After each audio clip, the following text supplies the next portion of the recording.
Let's get it.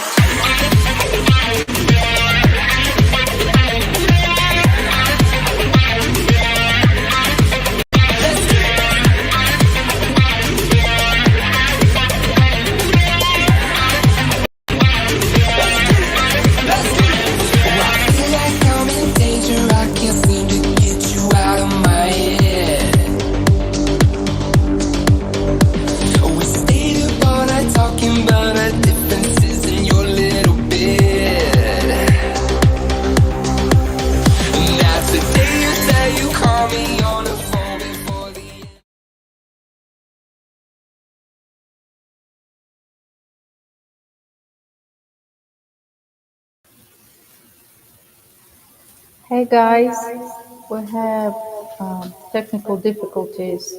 Bryan working on it. Gonna take a couple seconds.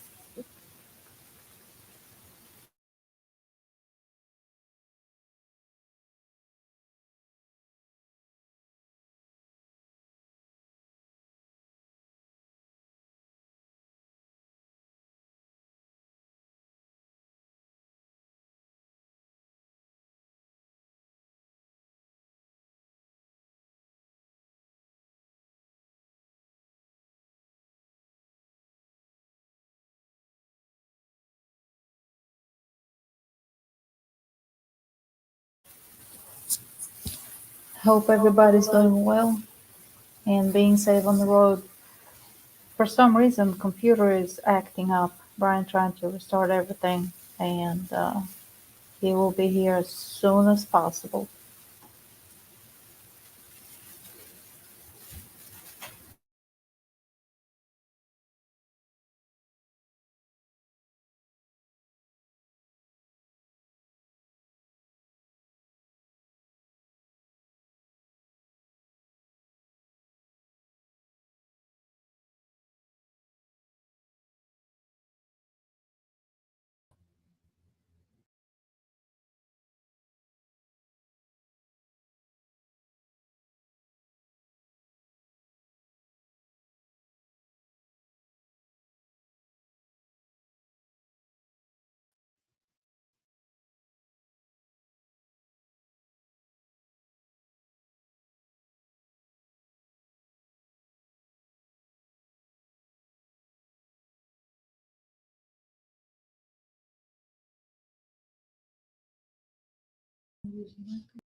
Let's add this to the stage. Hey guys, welcome. I'm sorry we're having these technical difficulties, but it just sort of is what it is. And you know, I would like to have it better, but unfortunately it is not. Welcome back to the channel, guys. We are talking about your first live video, Richard. How you doing, guys? All right, so give me a few minutes here to kind of play with this thing, and I'm going to try to get some stuff so we can get it to work, hopefully. Everything just shut off all of a sudden. Nothing was working, or everything was working, and then it just quit. I got no camera going on here at the moment.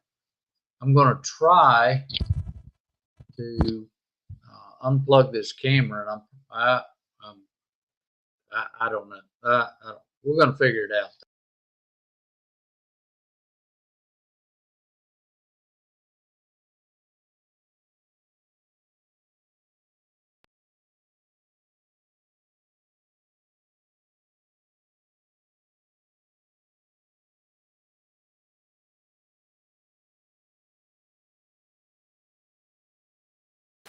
I'm not sure what happened to the camera, but it's not working.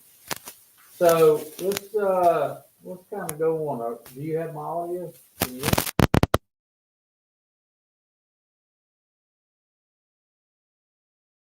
Because the camera. Now we got some kind of feedback going on. Can you hear me now? I don't understand. All right, so this is just garbage is what this is. I don't know what's going on. I just got off the road and we're hurrying around here trying to get this thing to work. And Is your camera, is your microphone on? I don't know. Turn it on. Can you hear me now? Yes. All right.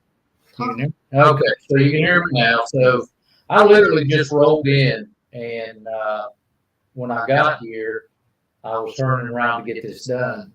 Tonight, we're going to talk about choosing your trailer. This is the back to the basic, guys. I don't know where I'm looking now. I got cameras everywhere. Glad everybody could make it. You know, I love to see you here, and I always want to see you guys here. Hang on one second. Let me get this up here because we got to get this done. Man, I went to Georgia this week, did a round trip in Georgia, and I'm telling you, I literally just rolled in. So that's something I'm going to show you in a minute. Normally, all this stuff is set up, and it was set up until I actually just everything shut down on it. But all right, so before we get too going here, let's thank our veterans and first responders for all they do and all they continue to do for this country. We would not be the country we are without them. Wounded Warrior Project and St. Jude's Children's Research Hospital is our charities of choice. If you want to work with me directly or I can help you, you can go over there and you can sign up for a Patreon package, and I will work with you as much as I can through your package. And all that money that is collected throughout the year, we match it. Whatever's collected, we match it, and it's all given to these two charities. So thank you for helping us help them. Tonight, Hotshot Live, back to the basics, picking the right trailer. Now, guys, this is really important because, you know, you got to pick the trailer for the job application. And through the years, we've sort of figured out, you know, what's going to work the best for Hotshot. All right. Fuel prices. Fuel prices are down to an average of $3.55.5. They're down again another 7 cents this week. I actually saw it for $3.27. No, $3.19. Excuse me. All right, picture of the week. There's not a lot of news going on. Picture of the week. This is a load that Robert was hauling. Now, I want to tell you about this because this is going to come up later on. And the police officer, this was doing a roadside check, and the police officer spent the better part of 30 minutes going through his book, looking for some way to gig Robert on the way this was tracked down. Now, this thing was way overstrapped, and the cop just could not let it go. But Robert got a clear bill of health out of it, and he went on down the road. But I was ready to fight because I know how Robert straps, and I knew when he sent me that picture that load was strapped correctly. This is Robert on another load. And I don't have a lot of the pictures of the week this week either. And not because, you know, not because I didn't have them, because I got a lot. I got a lot from James, Steve. And unfortunately, we'll have to add those at a later time because the time just ran out on me. So, you know what they say about excuses. All right, crazy shit you see out here, guys. I want this. I kid you not. I don't know where we were going, but I pulled up alongside this low boy, and I like to die. This thing is so wrongly secured that you can't believe it. You got pipe on there with no straps. touching. This strap goes from the front to the back, crisscrosses. It's crazy. I've never seen anything. I can't believe that that was on the highway. You know, I tell people all the time, make sure that when you're done, you would feel okay with your mother, wife, uh, uh, daughter, granddaughter riding beside this piece of equipment. Why'd you? Okay. So anyway, evidently we're getting echoes out there. But anyway, you got to see this. I zoomed in and I have a video. So let's look here. This is how there's 1, 2, 3, 4, 8, 10. There's 10 pieces of concrete pipe on this thing. And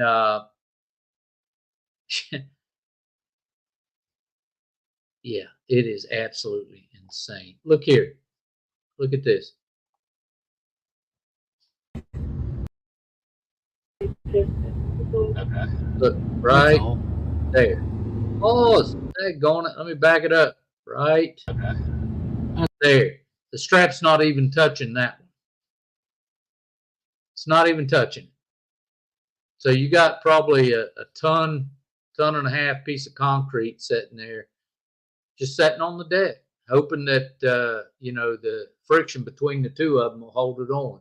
But you go around a turn, hit a rough bridge in the middle of a turn, that thing's gone. Hang on, let's go forward a little. That's all. Look at that. Halfway down through there, they're not even touching. Absolutely insane. It's touching the back one right here a little bit, but everything in between is basically not touching. All right. All right. So if you think that's a good load securement, please get off the road. All righty then.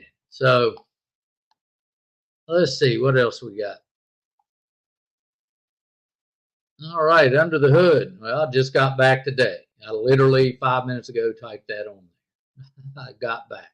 I'm running. I've been out. Everybody else is out running, and I'm running the van. I've got 5.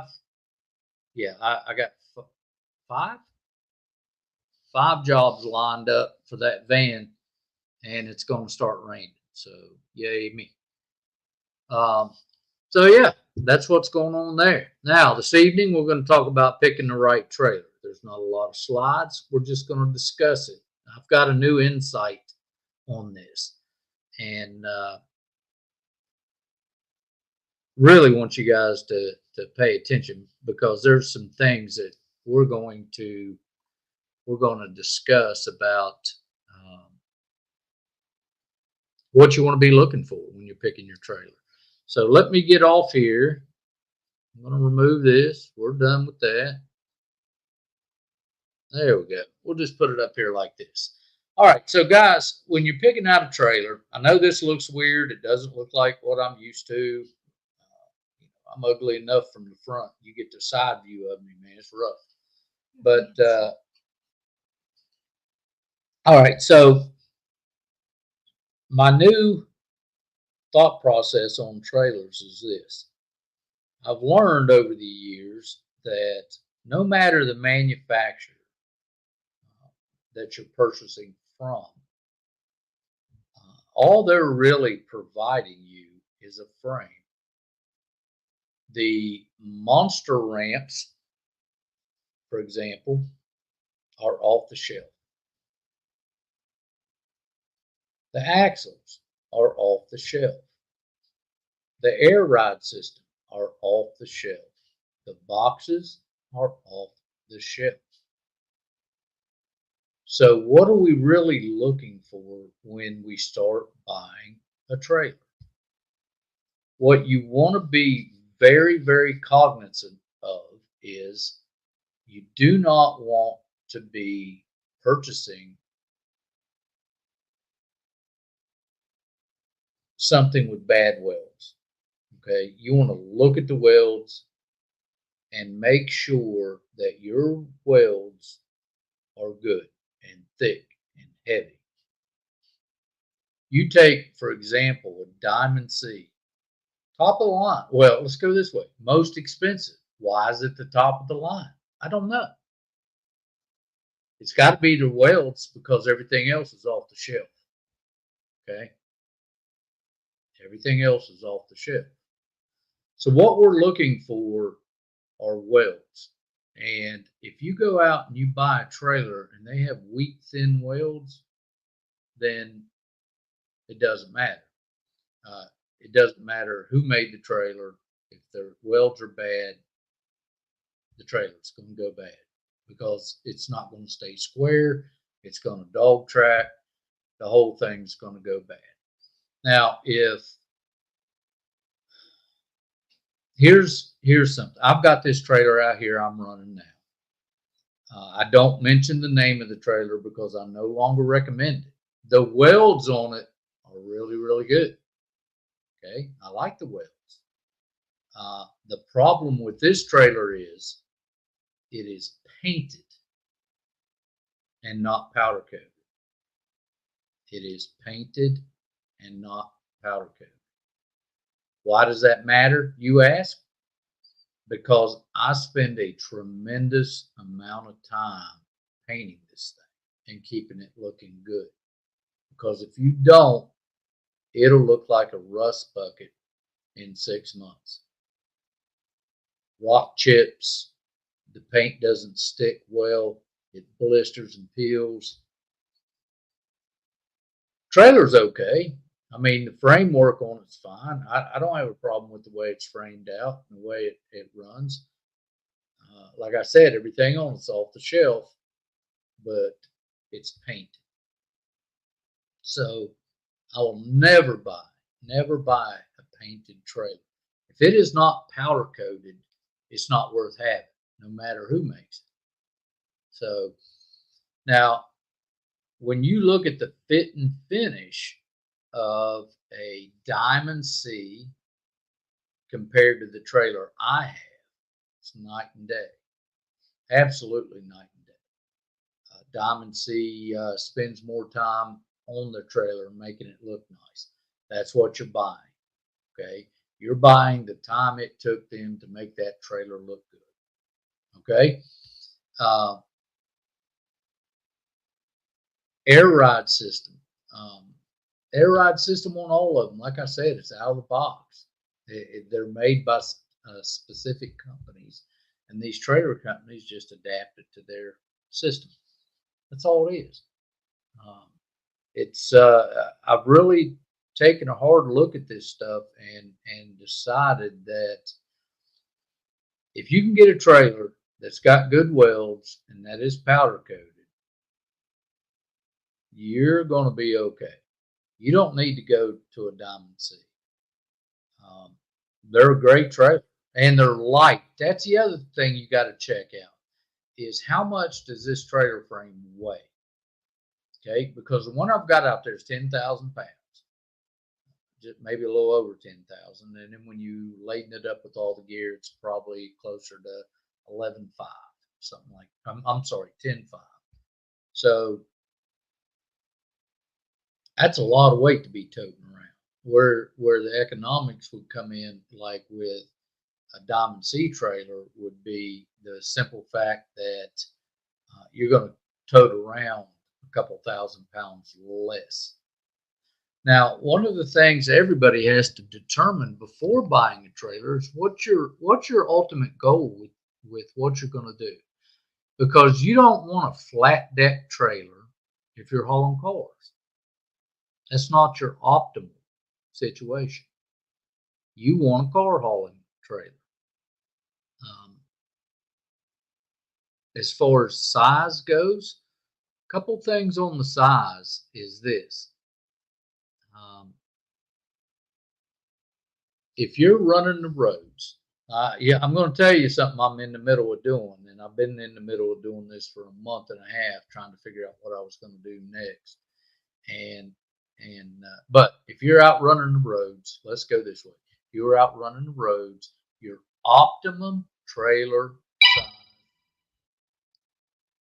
is a 35 and 5 with either mega ramps or flat deck pull-out ramps.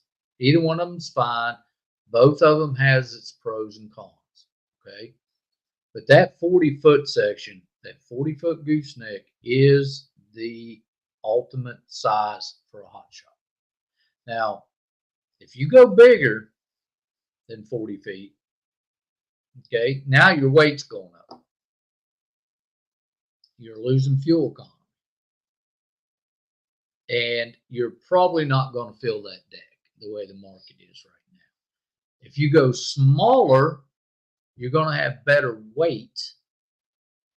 You're going to have a better weight ratio, but you're going to have less deck availability to use. Now, I'm sorry guys, let me turn this off. This is just garbage. Off. There. Sorry. So, over the past month, I have really been up and down, up and down, up and down. Am I going to put another power unit on this year? Am I going to get a different truck? What am I going to do? Because right now, my local business,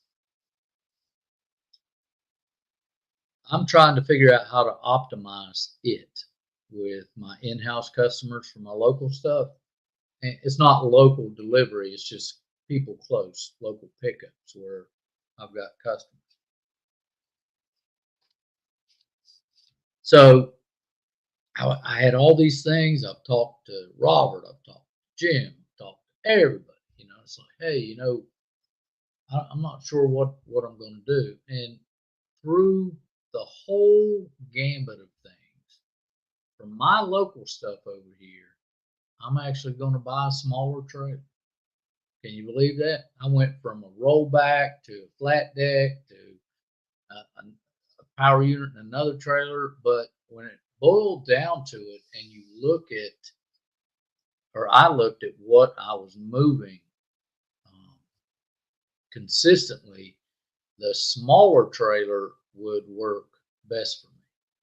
Now, the load I took down to Georgia, I picked up here. I took it to Jessup, Georgia. I drove over to Maida, Georgia, and I picked up a 6,000-pound tractor and brought it back. And basically, I hauled a 10,500-pound trailer around that I didn't need. I could have hauled a 6,000-pound trailer around and been able to accomplish the same exact thing. So my decision, and plus when you buy a power unit, you have to put on insurance. That doesn't go away. So long story short, that's what I ended up doing. I'm going to go to a 30-foot, 7,000 or 14, two 7,000-pound axle is going to be my next purchase.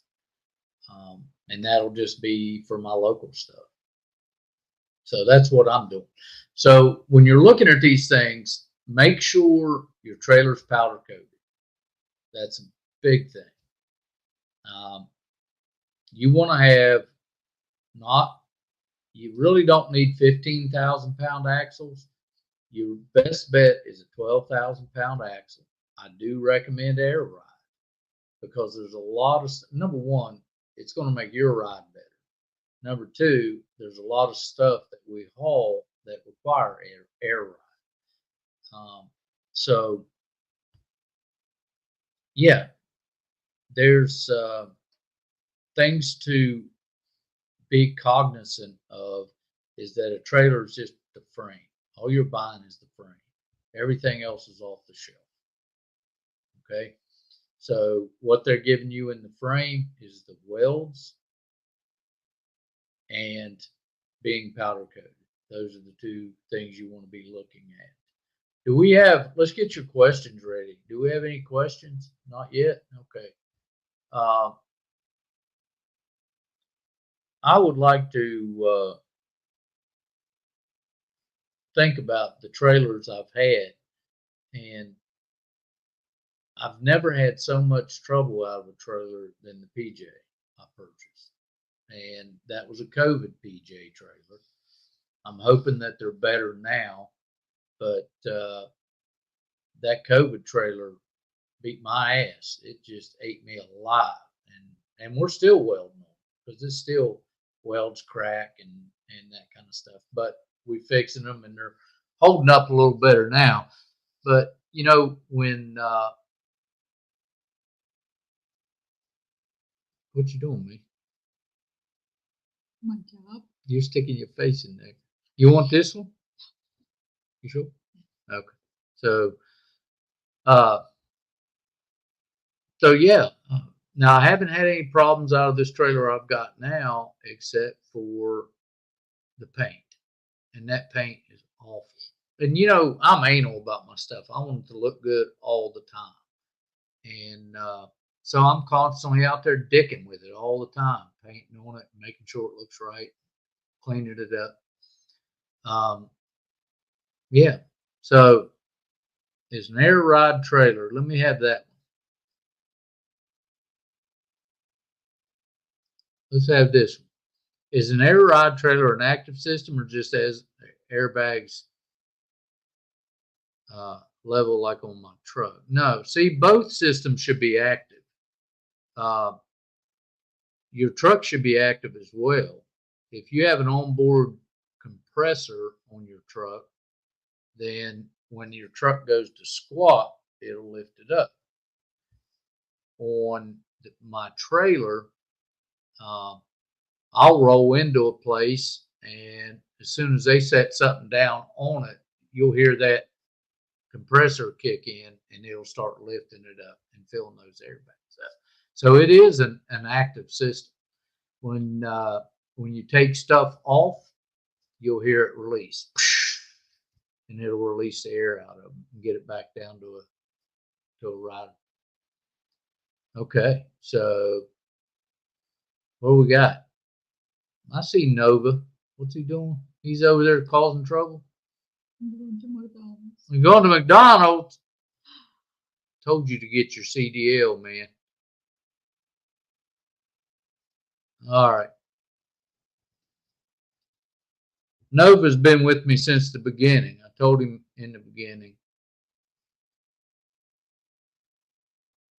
Okay, go ahead and answer.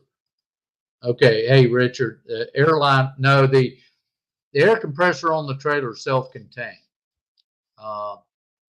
Let's see. I don't know if I can see it here, to be honest with you. I want to see if I have a picture from this week. Maybe that one. You can see it, the third box over here, right behind or right in front of the tire. That's the air compressor box. It's got a battery. Yeah, you can see it right here, the third box, right in front of the rear tire. It's got a battery and an air compressor and a gauge. So, yeah. So yeah, that's the way they set them up.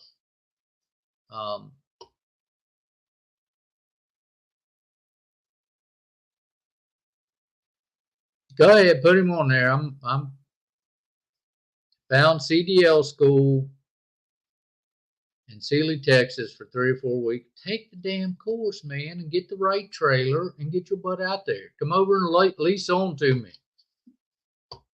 I'll have you working in a week. All right. Okay, got it. Thanks. Might look that in on my 30. Okay. Well, that's interesting. Don't get me wrong. Richard, you get ready to, I don't know what you got on that 30. Is it a mega ramp? If it's a mega ramp, when you get ready to go, I may buy it. But, well, you'll probably be out and gone before you're ready to sell that. So I'll probably already have a 30 by then. And my 30, by the way, will not have air ride on. I'm not going to put air ride on 30. That's just for my local stuff. That's all I'm going to do with that 30. Yeah, keep it. just in case. You never know. Ken, what is the oldest truck you are allowing your fleet? 19 is right on the edge right there, Ken. Seasoned driver with new CDL. Yeah, Ken, look,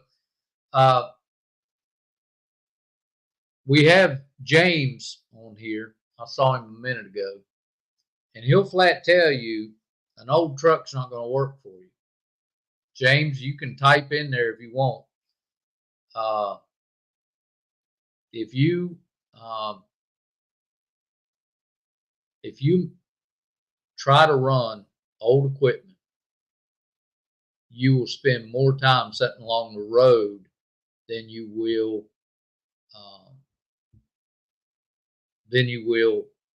running.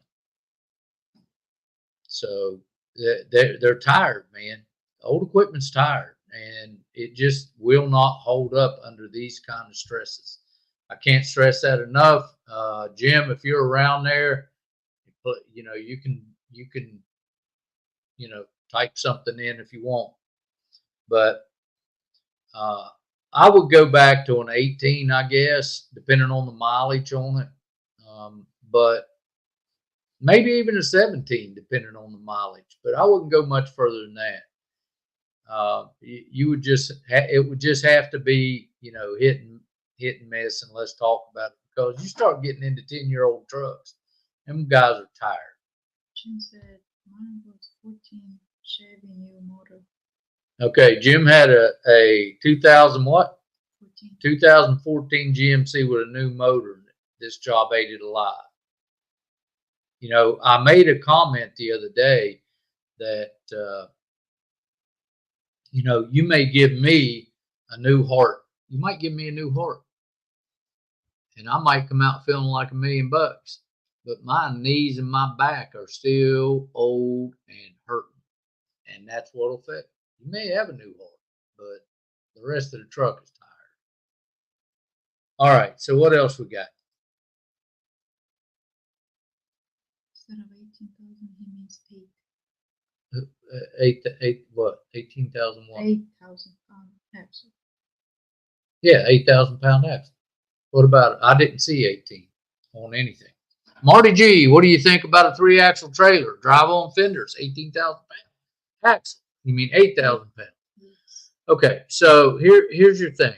Your drive on your drive over the fenders are a little bit tough.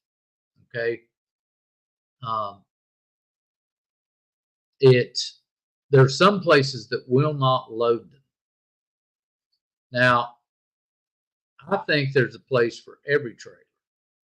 I think there's certain things you can do with every trailer.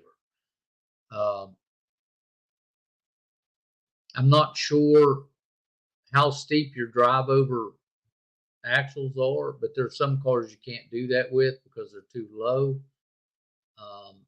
And there's some things you can do with it. But, I think you're going to be a little bit limited with it. And that's more of a car hauler anyway.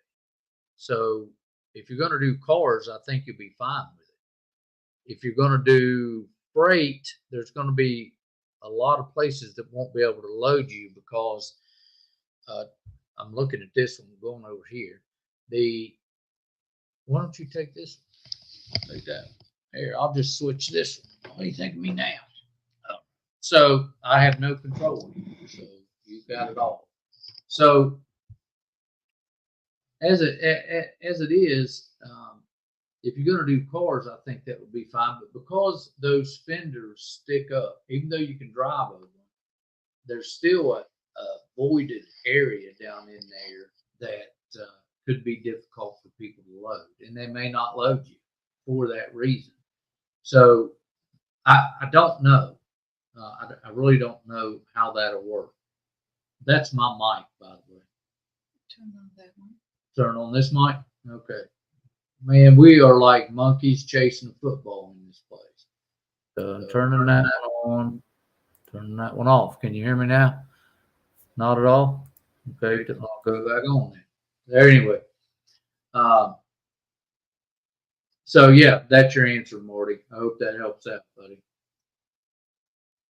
Bryan, my truck is an '07 E450, 6.8 V10 cab chassis dual. As a retired mechanic, I know my truck will last. My truck is simple without luxury. I appreciate it. Have you run it yet, Nova? That would be my question. Peace to you. Is a CDL still a good place to find work nowadays if one has a CDL? Yes, if you're willing to work. However, you're not going to have the crazy money that was flying around during COVID. So, you have to get into the business right and, and be willing to go. I heard something the other day I thought was very motivational. It said if you want to spend money, without looking at the price tag, work without looking at the clock. So I thought that was pretty inspirational. Do we have any more questions? Nova, I want to come back to the '07 Ford. Okay. I get you're a mechanic, okay? But the things you have to get is that once you're under a load, we don't have time for you to be a mechanic. That truck's got to run. And whether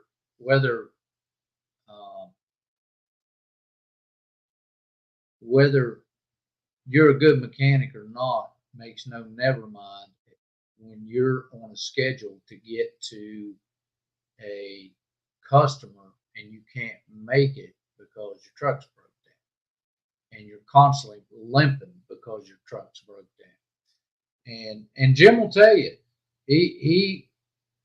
I mean, look, everything fell apart on his truck, and it wasn't because he didn't have a great engine. I'm sure that engine was awesome, but everything around that engine just wore out. And you have to realize that when you're working for people and they need their stuff there, they got to have it there. Your excuses are still service failure. And you get so many service failures and they're going to cut you out.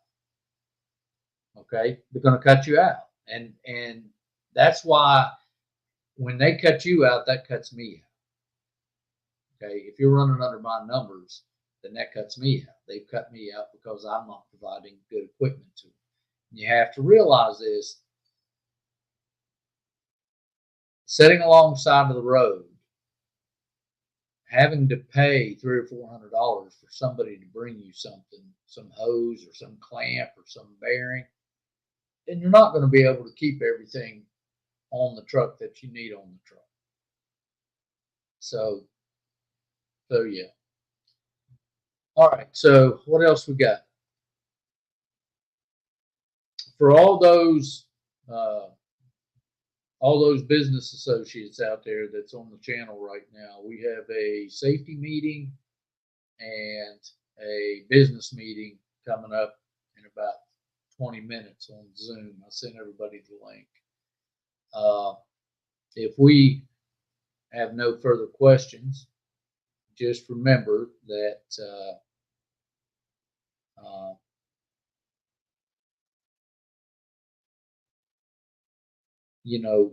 we're here to help if we can help. And, we turn a lot of people down. We do require a CDL to join our team simply because it shows that you're serious. You put in that amount of effort. And it also shows that little bit of education that you're going to get up front means the world.